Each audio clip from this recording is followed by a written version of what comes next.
요한복음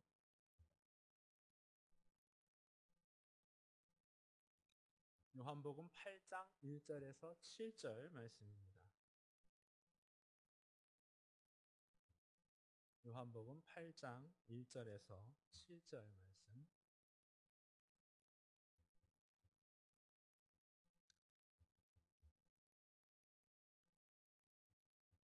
요한복음 8장 1절에서 7절 말씀 찾으셨으면 제가 봉독하겠습니다.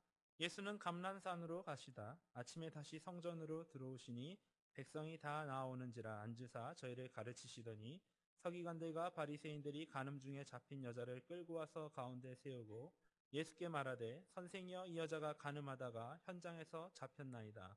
모세는 율법에 이러한 여자를 돌로 치라 명하였거니와 선생은 어떻게 말하겠나이까? 저희가 이렇게 말하면 고소할 조건을 얻고자 하여 예수를 시험함이러라. 예수께서 몸을 굽히사 손가락으로 땅에 쓰시니 저희가 묻기를 맞이 아니하는지라. 이에 일어나 가라사대 너희 중에 죄 없는 자가 먼저 돌로 치라 하시고. 아멘. 감사를 드립니다. 오늘 본문 말씀의 배경을 보면 우리가 7장부터 보게 되면 지금 초막절입니다. 그래서 예수님께서 성전에서 사람들을 가르치는 그러한 모습이 나오고 있고요. 오늘 본문 1절에 보면 예수님이 감람산으로 가시다. 이제 가르치시다가 저녁에는 감람산에 올라가셔서 기도하신 것을 말씀을 하고 있습니다. 그리고 7장 53절에는 다 각각 집으로 돌아갔다. 여기 다 각각 집으로 돌아간 사람들은 누구냐 하면 종교 지도자들입니다. 예수를 잡으려고 하는 그 종교 지도자들도 다 집으로 돌아갔는데 그 다음 날 예수님은 감람산에서 기도하시다가 다시 성전에 오셔서 가르치시게 되고 2절에 보면 아침에 성전에 들어오시니 백성이 다 나온지라 앉으사 저희를 가르치시더니 오늘 기도하시고 가르치시는 예수님의 모습과 정반대로 그들은 집에 뿔뿔이 흩어졌다가 다시 예수님을 고소할 그러한 꼬투리를 잡기 위해서 음행한 여인을 끌고 성전으로 들어오게 됩니다. 사실 성전은 하나님의 말씀을 강론하고 또 신성한 곳인데 이들이 간음한 여인을 끌고 왔다고 하는 것은 의도적인 것을 우리가 볼 수가 있습니다. 뭐 장터라든지 많은 사람이 모이는 곳에 데려갔다면 모르겠지만은 예수님에게 올무를 씌우려고 이 계획적으로 오게 된 것을 우리가 보게 됩니다. 그러면서 이제 묻습니다. 선생이요, 이 여자가 간음하는 현장에서 잡혔습니다. 모세의 율법에는 여자를 돌로 치라 명하였는데 선생은 어떻게 생각하십니까? 이렇게 물었습니다. 오늘 간음한 사람을 돌로 쳐 죽이라고 하는 것은 잘 알려진 모세의 율법입니다. 그들은 예수님께서 어떻게 답변하시는가? 그 답변에 따라서 올무를 씌우려고 의도적인 질문을 던지고 있습니다. 만약에 돌로 치라 그러면은 예수님이 7번씩 70번이라도 용서하라고 그랬는데 그 가르침에 어긋나게 될 것이고 또 로마법에도 어긋납니다. 그 당시에는 사람을 죽이는 일은 로마의 총독의 권한하에 있었습니다. 그래서 유대인들의 공의회에서 사람을 죽여야 된다고 할지라도 총독의 그 허락을 받아야 사람을 죽일 수가 있었습니다. 그래서 만약에 죽이라고 그랬다면 로마의 법을 어기는 결과도 되는 것입니다. 예수님은 이 상황 속에서 아무런 말씀도 하지 아니하시고 몸을 굽히시고 땅바닥에 손가락으로 무엇을 적으셨습니다. 무슨 글을 적었는지 뭐 알 수가 없어요. 물론 뭐 다른 이야기를 하는 그런 것도 있지만은 우리가 성경으로 봐서는 예수님이 무엇을 적으셨는지는 알 수가 없습니다. 그러게 되니까 다시 그 군중들이 다구칩니다. 대답을 해 주시오. 그럴 때 예수님이 너희 중에 죄 없는 자가 먼저 돌로 치라 그렇게 말씀을 했습니다. 여기 죄 없는 자란 말은 율법을 다 지킨 사람을 말씀하고 있습니다. 이 말은 죄를 지은 것은 물론이고 죄를 지을 욕망까지 없고 하나님의 율법을 온전히 지킨 자라고 하는 뜻입니다. 죄 없는 자가 먼저 치라고 할 때 아무도 돌을 들을 수가 없었고 던질 수가 없었습니다. 예수님은 다시 몸을 굽히시고 손가락으로 땅에 무엇인가를 쓰셨습니다. 그때 저희는 각자 양심의 가책을 받아서 어른서부터 젊은이까지 하나씩 하나씩 돌아가게 되고 가늠한 여인과 예수님만 남게 되었습니다. 마치 흉흉한 바다에 노한 파도가 일어나는 바다를 잔잔하라 하신 말씀과 같이 그 바다가 잔잔해진 것 같이 죽일 듯이 달려들던 흉흉하였던 현장이 갑자기 평온한 현장으로 바뀌게 되었습니다.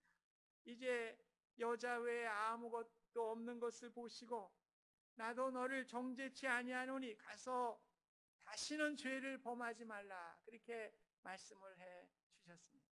오늘 우리가 심판하실 분은 사람이 아니고 예수님이라고 하는 것입니다. 우리가 남을 정죄하고 판단하는 것은 우리의 권한이 아닙니다. 사실은 그것은 예수님의 권한을 월권행위하는 것입니다. 왜냐하면 우리 모두는 하나님 앞에 죄인이기 때문에 그렇습니다. 오직 예수 그리스도의 은혜로만 살아갈 수 있는 존재이기 때문에 그런 것입니다. 우리는 다 죄인이기 때문에 의인이 한 사람도 없기 때문에 우리는 정죄할 수가 없는 것입니다. 우리는 병자를 구분할 때 외과적인 병과 내과적인 병으로 구분을 하죠. 그래서 외과 의사는 밖으로 나타나 있는 것들을 수술을 하기도 하고 또 몸 안에 보이는 부분을 수술을 하는 사람을 외과 의사라고 그러죠. 내과 의사는 뭡니까? 보이지 않는 부분을 다루는 분이 내과 의사입니다. 그래서 내과적인 병은 몸 깊숙이 숨겨져 있어서 밖으로 알 수가 없어요. 당뇨병 환자라든지 심장병 환자라든지 또 혈압이 높다든지 이거 밖으로 우리가 볼 수가 없습니다. 내과적인 병이라고 할 수가 있습니다. 이와 같이 우리의 죄도 밖으로 나타난 것이 있는가 하면은 안에 숨겨져 있는 볼 수 없는 죄가 있는 것입니다. 참으로 어떻게 보면 밖으로 나타나 있는 것은 그냥 쬐버리고 치료하면 날 수가 있는데 보이지 않는 내과적인 병이 더 어려울 때가 있습니다. 더 힘든 병일 수가 있는 것입니다. 사실 우리의 죄가 그렇습니다. 밖으로 나타내는 거 굉장한 죄 같지만은 내 안에 보이지 않는 죄가 더 큰 죄일 수가 있는 것입니다. 그래서 철로 역정을 기록한 존 버년이라는 사람은 길가에 죄수가 붙들려서 결박을 당하고 끌려가는 것을 보게 될 때에 그는 보라 저기 존 버년이 가고 있다 그렇게 이야기를 했습니다. 죄수가 끌려갈 때 보는 사람에 따라 시각이 다를 수가 있죠. 어떤 분은 이 몹쓸 사람아 끌끌끌끌하며 그를 미워할 수도 있을 것입니다. 그러나 어떤 사람은 참 불쌍하다. 나도 저럴 수가 있었는데 이렇게 하면서 보라 저기 존 버년이 가는구나. 내 자신이라고 생각을 하고 측은하게 생각하는 사람이 있는 것입니다. 오늘 누구든지 죄를 정치 못하는 것입니다. 예수님이 너희 중에 죄 없는 자가 먼저 돌로 치라고 할 때 아무도 치지 못하게 되고 다 돌아가게 되었습니다. 만약에 우리가 수영을 못하는 두 사람이 있다고 생각을 해보십시오. 그래서 누가 두 사람을 물속에 쳐박았는데 해양 훈련할 때 늘 그래요. 그냥 바다 가운데 다 쳐버려. 뭐 수영할 줄 알고 못하는 거예요. 그래서 거기서 나오든지 물 먹고 그냥 죽을 똥 쌀든지 그때 이제 건져내는 그 사람이 수영을 못한다고 생각하고 물속에 처박았다고 생각을 하는 것이죠. 그런데 누가 내가 저 사람을 구해야 되겠다 그러고 가가지고 만약에 그 사람을 껴안는다 그러면 더 빨리 꼬르륵 하고 더 빨리 물속에 깔아앉게 될 것입니다. 오늘 우리가 할 수 없어요. 오늘 우리는 다 죄인이기 때문에 뭐 죄인이 죄인에게 뭘 더할 게 뭐가 있습니까?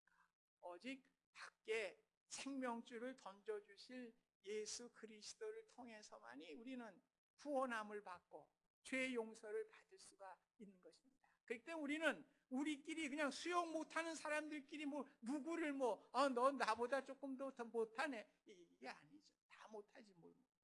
괜히 붙들다가 두 사람 다 죽게 되는 결과를 가져오게 되는 거죠. 그래서 예수님은 형제의 눈에 있는 티는 보면서 자신의 눈에 있는 들보를 깨닫지 못한다고 이야기를 했습니다. 우리가 그렇습니다. 남의 밖에 있는 것은 크게 보는데 내 안에 있는 죄를 우리가 보지 못하는 경우가 많이 있습니다. 옛날에 아주 높은 명판관이 있었다고 그래요.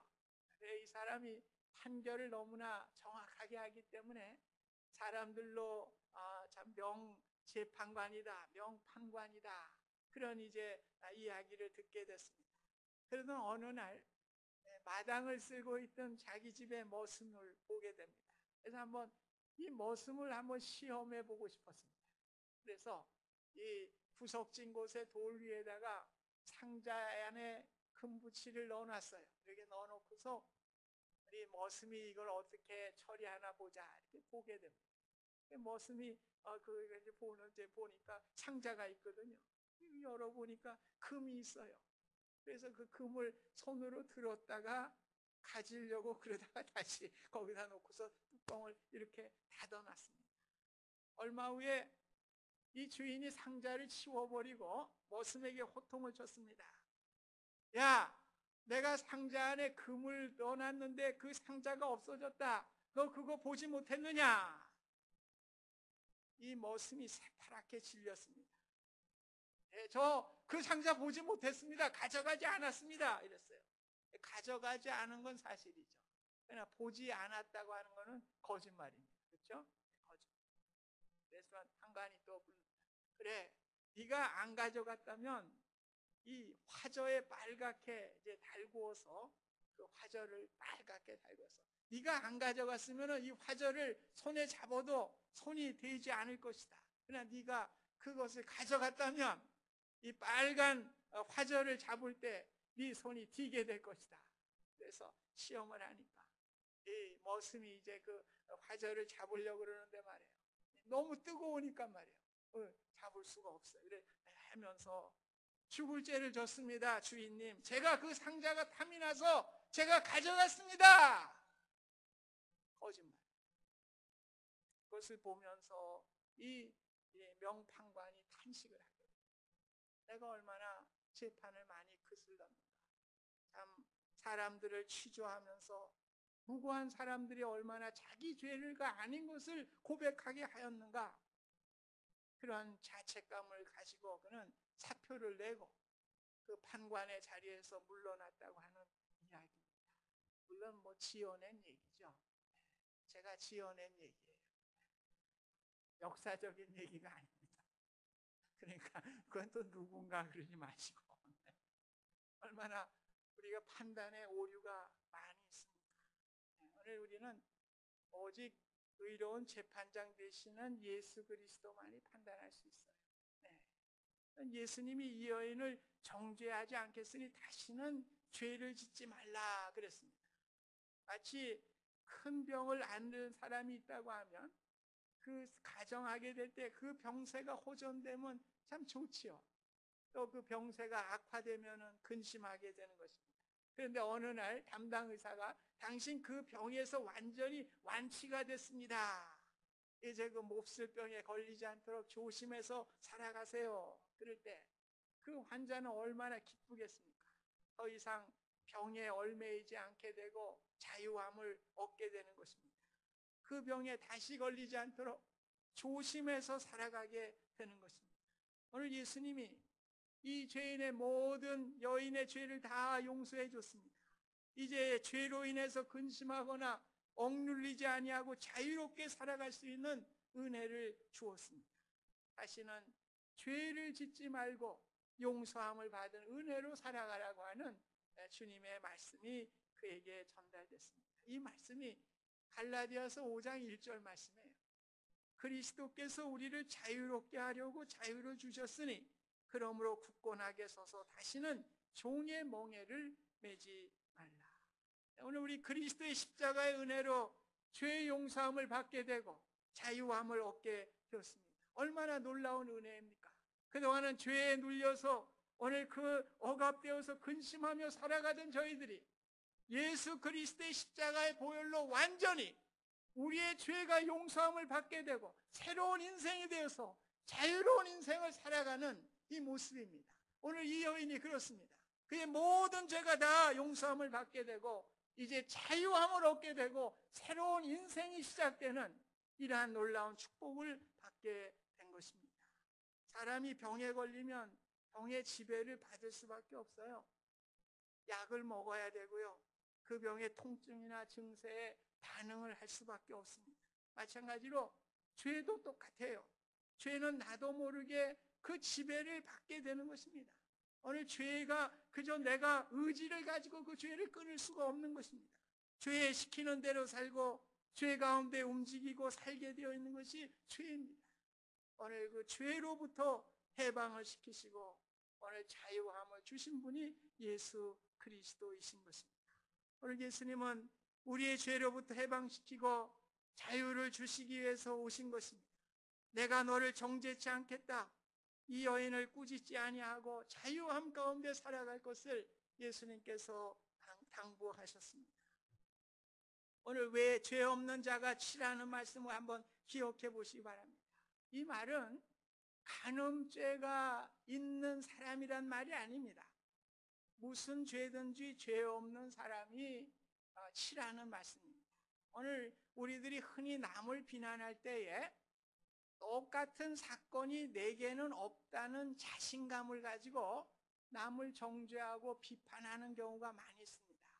그래서 그러한 죄가 나는 없기 때문에 교만한 마음을 가지고 남을 정죄하게 되는 것입니다. 죄 없는 자가 치라는 말은 내 자신을 살펴보라는 말입니다.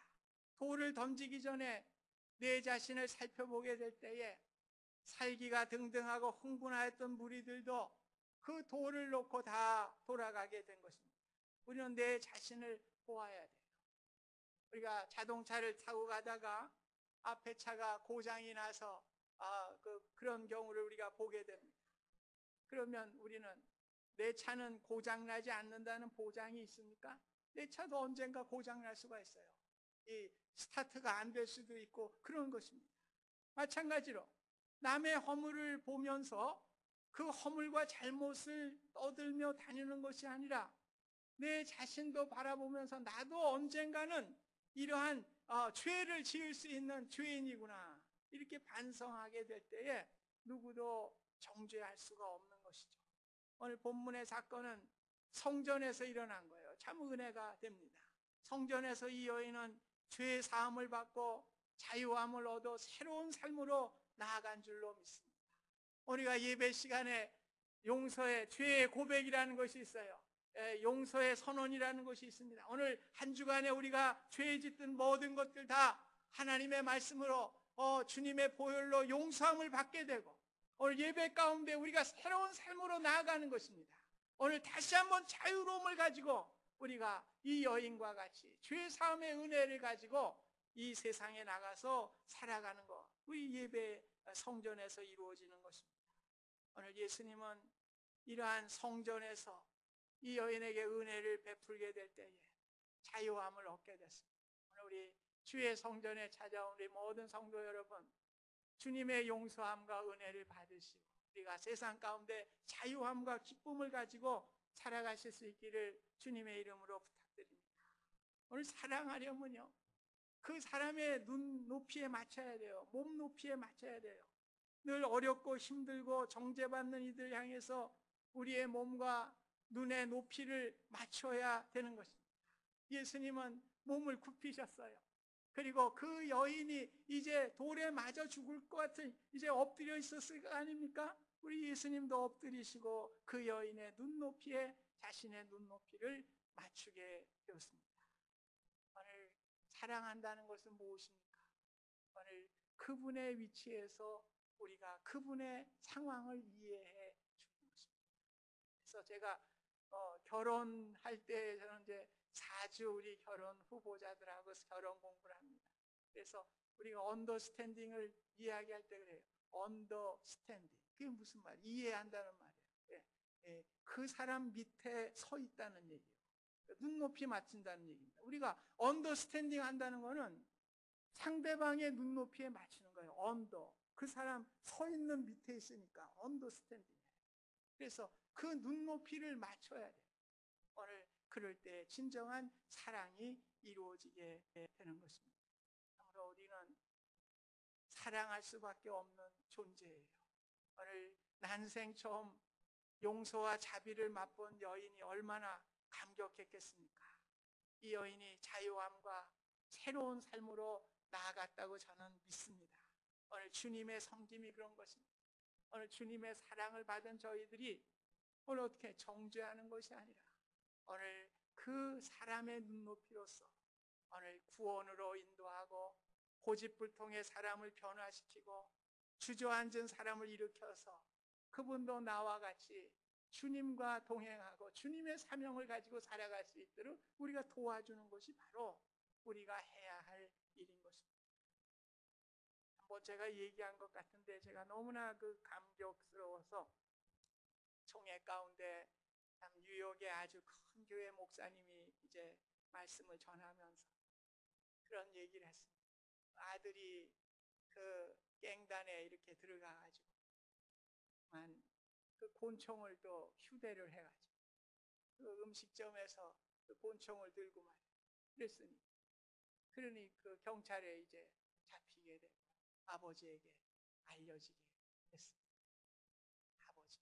이 아들이 숨었는데 아버지가 야, 너 자수해야 되겠다. 자수해. 그래서 결국 뭐 큰 죄니까 감옥에 가게 됐습니다. 참 자녀들을 키우는 우리 부모의 입장에서는 누구나 다 그럴 수 있는 거예요. 그 자녀들이 그럴 수 있는 겁니다. 우리 자녀라고만 안 그렇다는 건 이거 보장할 수 없는 거 아닙니까? 그러니까 제가 보니까 다 참 동감을 하더라고요. 내 자녀도 그럴 수가 있어요. 그러면서 뭘 한 겁니까?